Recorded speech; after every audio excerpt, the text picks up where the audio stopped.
ખાટલો તૈયાર કર્યો હાલો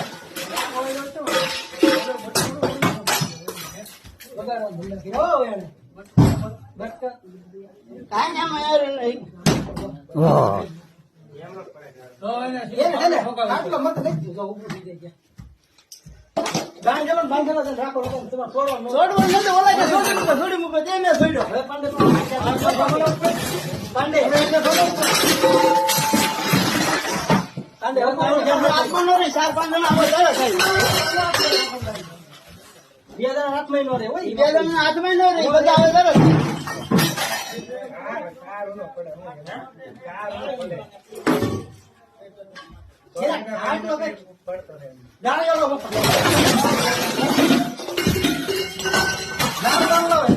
એ તો કહું છું આગળ બાટલો નાખી દે ને પેલા ગળો નાખી બાંધી ટાંગો બાંધો